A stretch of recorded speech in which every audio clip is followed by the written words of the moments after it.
Tak, teď ještě ulovit dravého ptáka a vaše výsost bude králem dnešního lovu.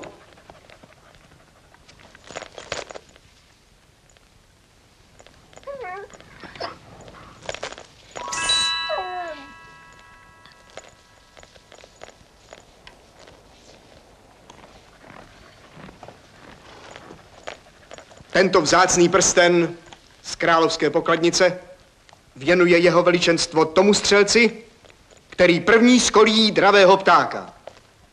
Lovci, před!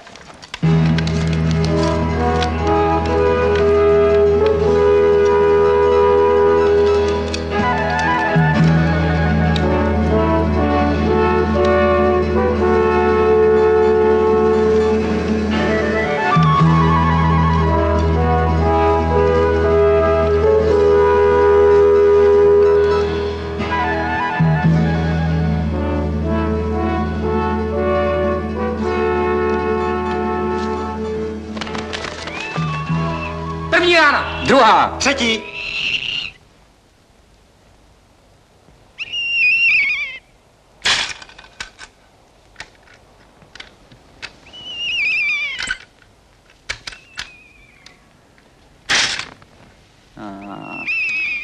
Jste na řadě, princi.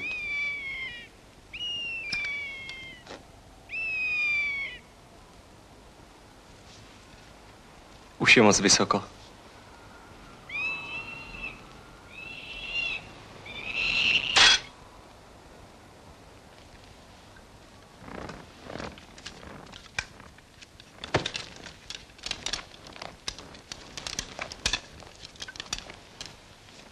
Čí je to šíp?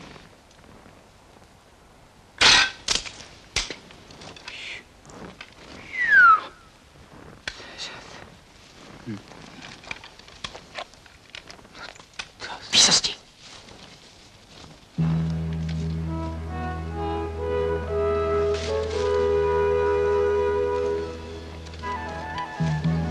Odpusť mi to.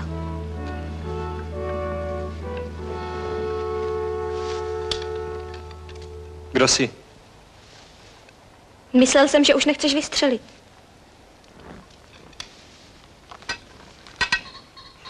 Docela obyčejná. Výsosti, budeme pokračovat v lovu? Ne. Nejlepší střelec už ukázal, co umí. Prsten.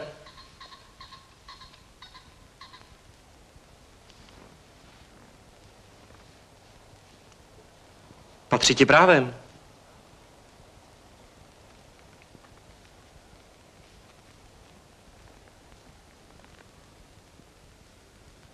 Nebo toho umíš ještě víc? Mrzí mě, že se zlobíš. Vidíš ty šišky na špici? Troufl by sis? To u nás dokáže malá holka.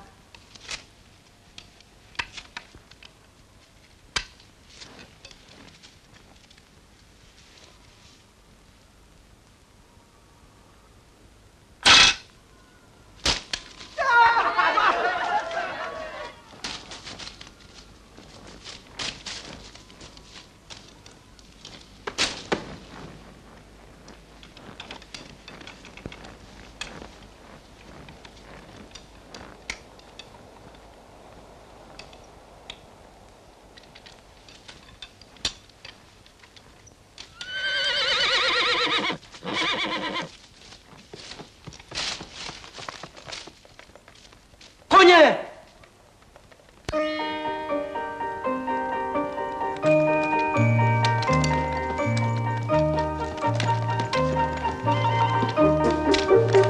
Hej!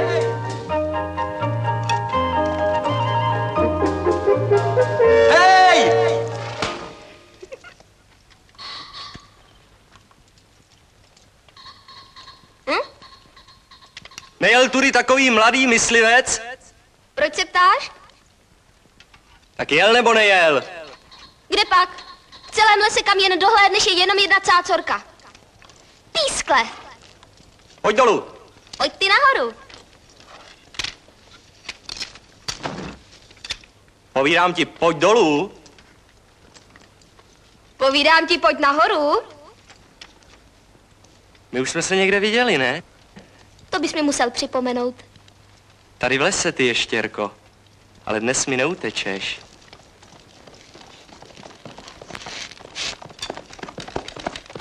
Kam se poděl? Kde je? Však ona nám to poví. Kde je? Kam zmizela?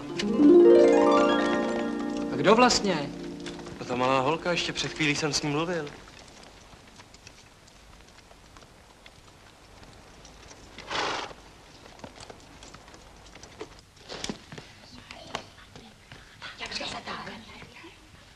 Popelko, podej ty knoflíky.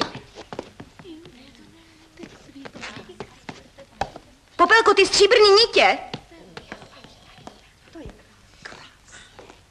Popelko, náhrdelník.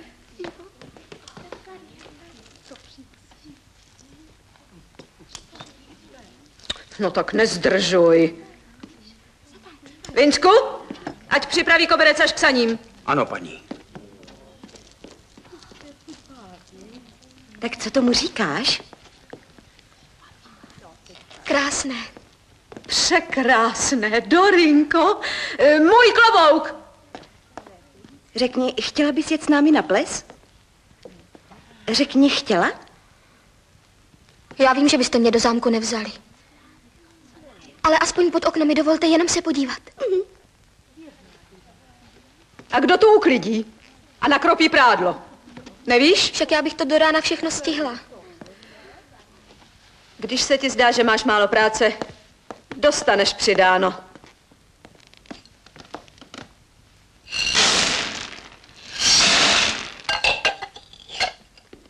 Než se vrátíme, nechci tu vidět ani zrníčko.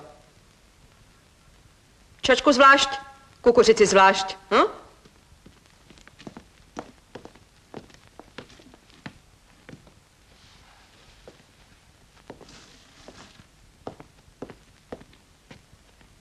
A já ti zítra povím, kolikrát jsem tancovala s princem.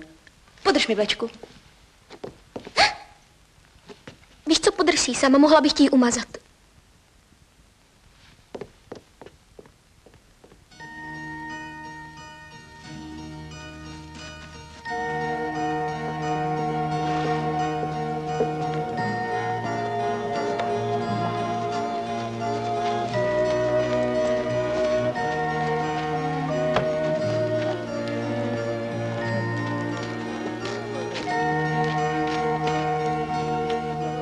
Nebuď smutná.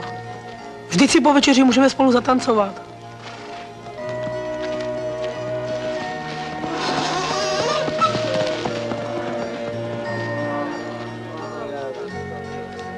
Ty nám raději připravit něco na zub. Jak A si mazej. přát výsosti. Je ti to líto, viď? Já vím. Jenomže pomoct ti nemůžu.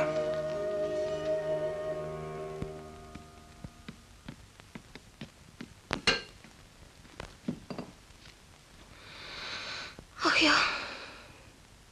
To nesezbírám ani za týden.